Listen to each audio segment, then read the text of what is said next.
In this video, we are going to discuss letter writing in your journal. Why on earth would I write a letter in my journal that I am never going to send to anybody?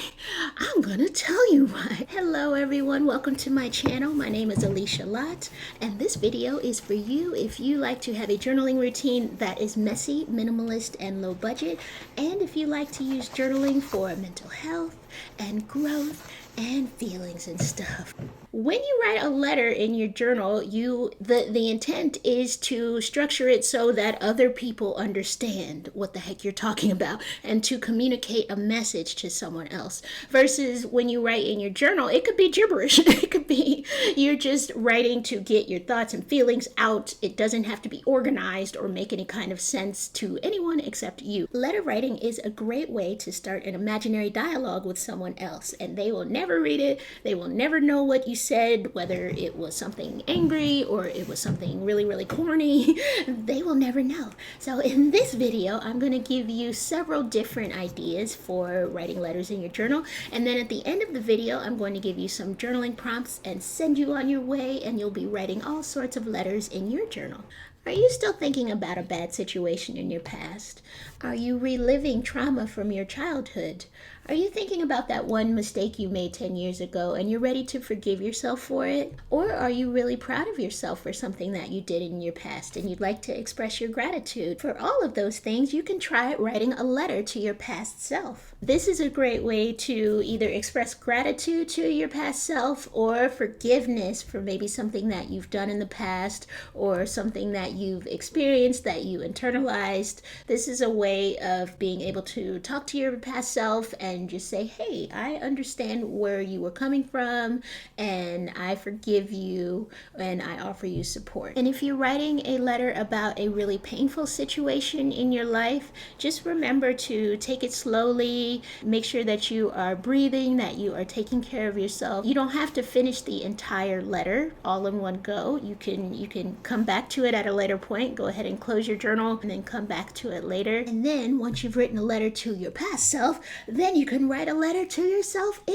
the future. So just think of it this way. Anytime you've written a sticky note and left it on the bathroom mirror, or anytime you've written someone's phone number on your hand, you are writing something to your future self. So why not continue that? Why not make it a full formal letter with a beginning and end? You can communicate where you are in the present day. It's like, yes, this is a letter that is addressed to me. It's not a bill. Now, are you feeling angry about something that someone has done to you in the past, whether it's the recent past or the past a long time ago, years ago? Are you still carrying around that anger? Do you still feel it kind of bubbling up inside you? Or do you feel gratitude towards someone maybe? Or do you feel romantic feelings towards someone? Or do you want to express your feelings of love and friendship towards someone? Well, you can write a letter to them in your journal. I think this is a great way to maybe practice what you're going to say to that person.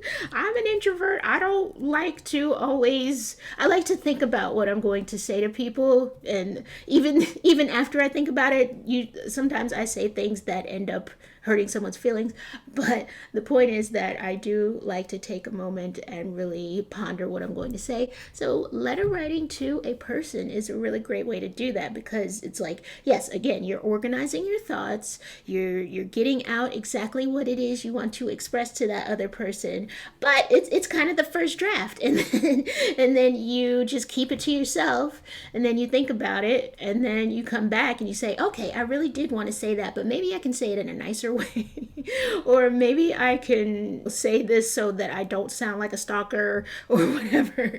Or you don't ever have to express those feelings to that person, but the point is you have them out of your mind, out of your body. You're starting to let go of those feelings. You're not holding on to them. Or you might be writing to someone who unfortunately has passed away and you want to express your feelings to them, and perhaps in the spirit world they might read it. You don't know. The same way you would write a letter to your future self, you can write a letter to someone else from the point of view of them being in the future, if that makes sense. For example, maybe there's someone who is about to hit a milestone in their life. Maybe they're going to have a baby. Maybe they are going to graduate school. Maybe they are waiting on a promotion or starting a new job, moving to a new city. You can start to express your feelings and put your feelings down as if you were speaking to that person and offering them encouragement, advice. And again, it's all about practice. Maybe there are some things that you think back and you say, oh, maybe I didn't mean to say that. So by now you may be wondering, okay, this letter is in my journal. I have written it. What do I do now? If it was an angry letter, maybe you don't want to read that. You don't want to revisit those feelings again. Or you do want to revisit those feelings again as a reminder, as a lesson to your future self to avoid similar situations in the future. If the letter was meant to give encouragement, to give motivation, it couldn't hurt. It couldn't hurt to go back and read it and pump yourself up again. Why not? Okay, so you have the point now. You understand how letter writing in your journal works. I am now going to give you 10 journaling prompts to get you started with the writing of letters in your journal. Write a letter of gratitude to your past self. Write a letter from the future after you have reached a big milestone. Write a letter that you wish you had sent to someone. Write a letter to a place. Do you have any bad habits that you'd like to break? Write a breakup letter to that bad habit. Write a letter to your biggest goal or your biggest dream as though you were in a relationship with it. Write a letter to someone who has hurt you. Write a letter to your inner child.